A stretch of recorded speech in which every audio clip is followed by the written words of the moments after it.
I've been Those just are thinking about. fantastic. Yeah. I've been thinking about them a lot, and I'm just like, I can't wait to go back and watch them. Sorry, I was just checking on my recorder.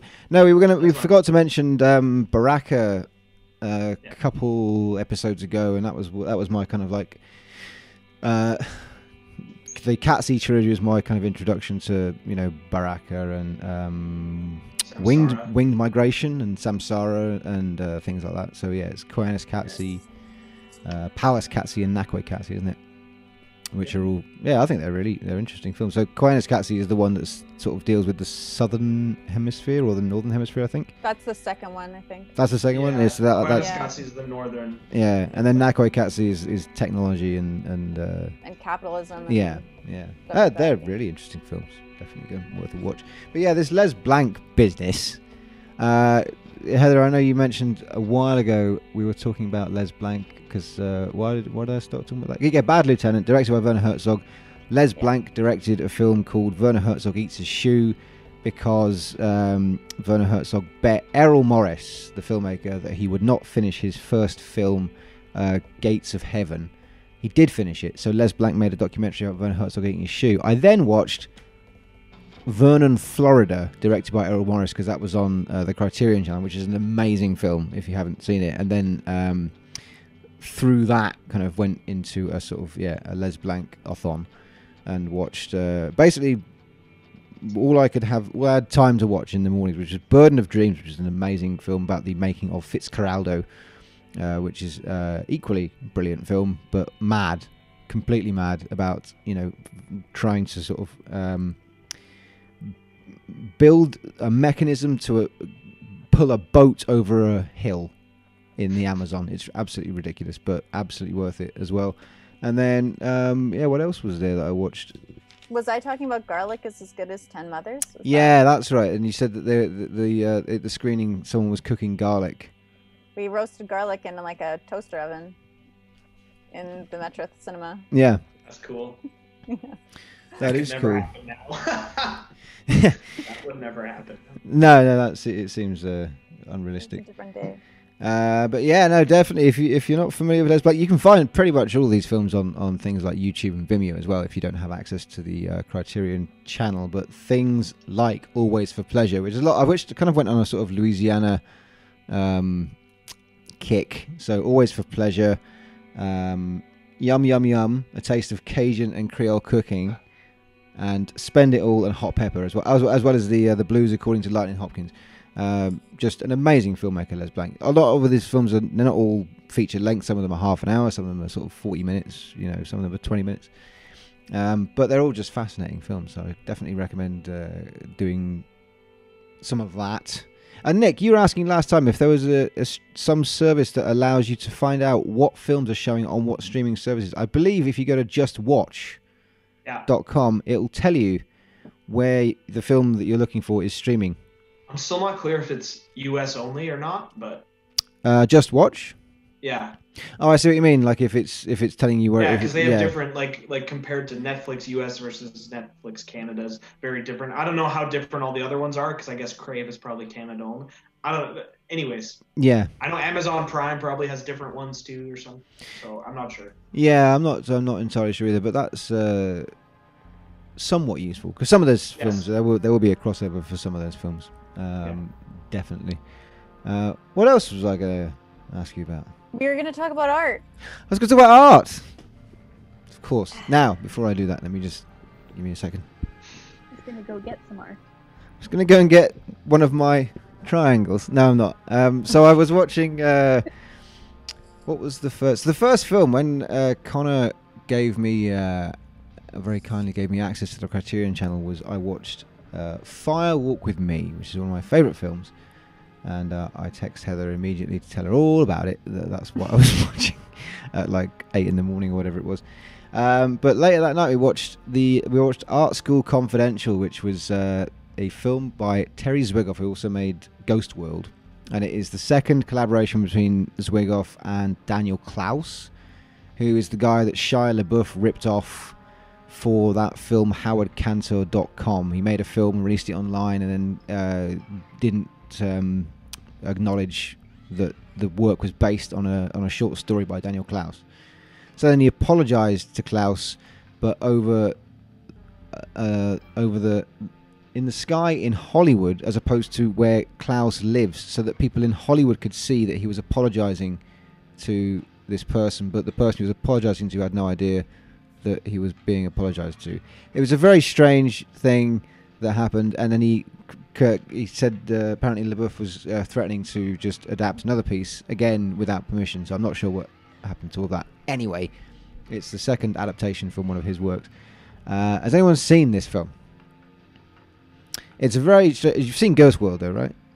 Yes. Yeah. Yes. Ghost World was my introduction to Robert Johnson, which is... He played an amazing song called Devil Got My Woman, which is like a key piece of music in the film. It's like Steve Buscemi's kind of mode of conversation between him and Thora Birch as well. It's amazing. What was it? Yes, art school kind of. John Malkovich is one of the tutors in it, and he's kind of very perfectly cast as this, as this teacher who kind of thinks clearly quite a lot of himself, and is never respected in the way that he feels like he should be. So he kind of, if someone offers him an exhibition space, he'll say things like, "This guy is tormenting me for my work to exhibit in this place," and clearly he's not. He really, really wants the attention, but he just can't admit that he's desperate, basically. But he talks about, at one point, this student Jerome is trying to copy the student who is drawing these very childlike pictures, and Malkovich says to him he's trying to sing in his own voice using somebody else's vocal cords. And I thought that was a sort of really beautifully damning criticism of somebody trying to emulate what somebody else is doing without saying stop plagiarizing somebody. But in the film as well, Malkovich paints triangles, and he claims to be one of the first to have done so. And it got me thinking, I actually do know a guy who used to paint triangles, and he's called Justin Knowles, and he is actually famous for painting triangles and other geometric shapes as well. I think my dad, who is a wildlife artist in Devon, had an original Justin Knowles on his wall. It was just a series of triangles in different formations, and that got me thinking, isn't art funny? Some real deja vu here. A little bit, but I don't know. It did get me thinking. What is it about certain artists or pieces of art that I find I can stare at endlessly, for hours and find inspiring, or things that I just think are stupid and funny, but still kind of find that captivating in the same way? Is there any kind of are there any artists that you absolutely hate, can't understand why anyone has any fascination or interest in them at all? People like Damien Hirst, is there anything that sort of any photography, things like that really kind of inspire you? Or is there art that you just absolutely hate? I like that you brought up Damien Hirst, because I just don't get it.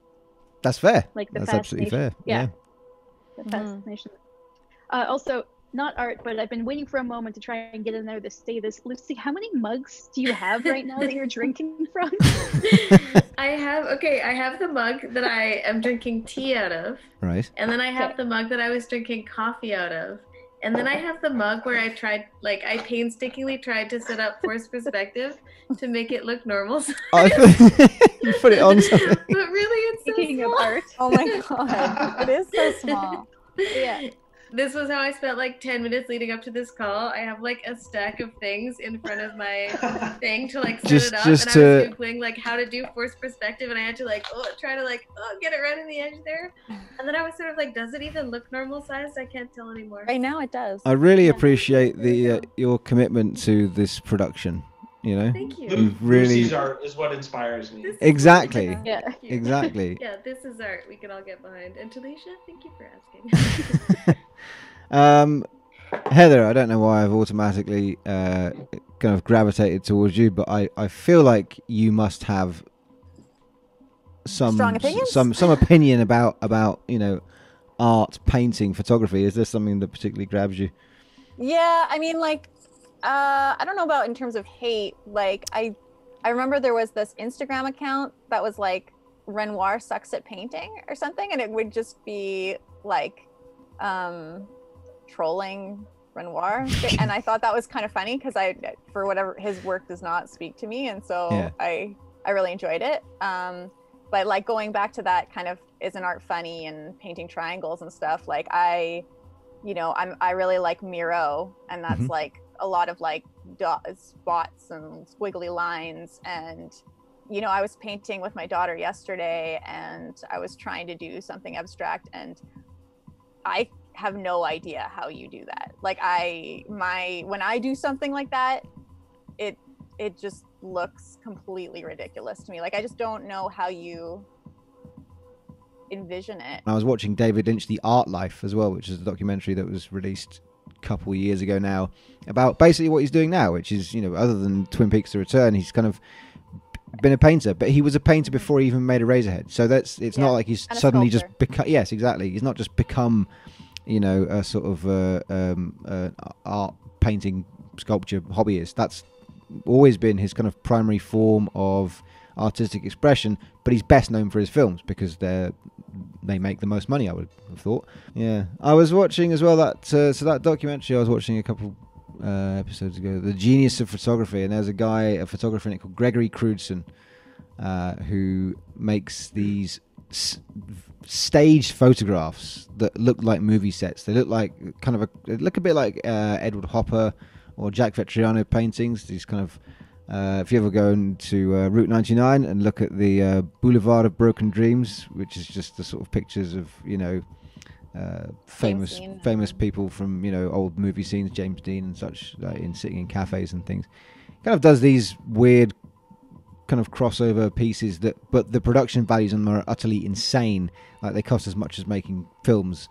And he even claims that he doesn't even like to touch a camera. I love the insanity of that. As a photography goes, I really like Edward Bertinsky.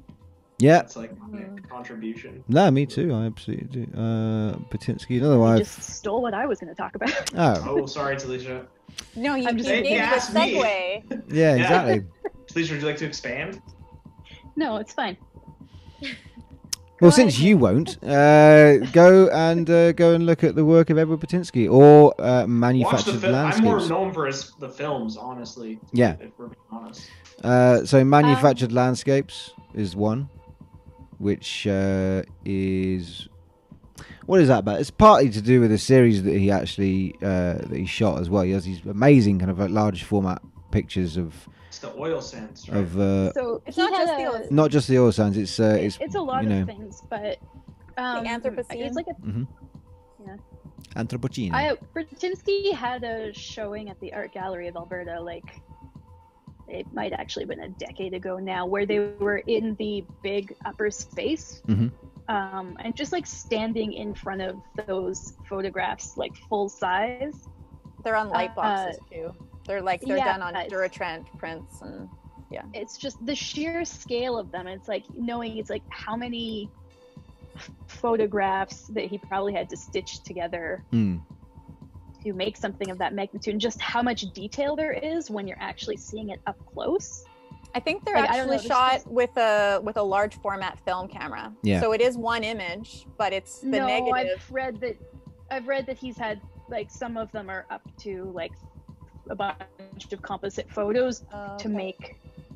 I think it's a mix. I think there's definitely ones that are one photo, but I've read about ones where it's like he's like, to get that size it had to be like a couple photos, right? Well, more than a couple stitched together to create the size of it. If you watch Manufactured Landscapes, you do actually get to see how he pieces these images together.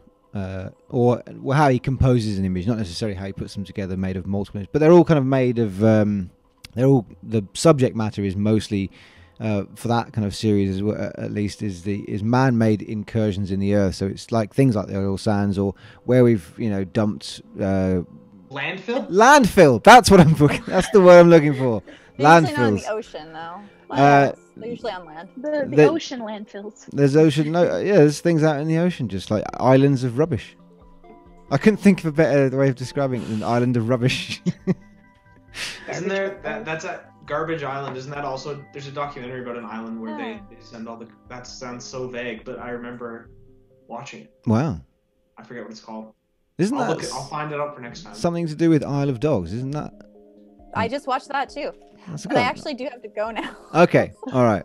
Well, that seems like a reasonable place to end things for today. But that's okay. We'll continue talking about you behind your back as you go off and do something important. Okay, nice to see you all. Take care. Bye. All right. See you next time. What does she have to do? I have a programming meeting. Ooh. Yeah. It's called Garbage Island, by the way. The movie is called Garbage Island. Okay. Yep. All right. Well, I'm gonna hang on. Garbage.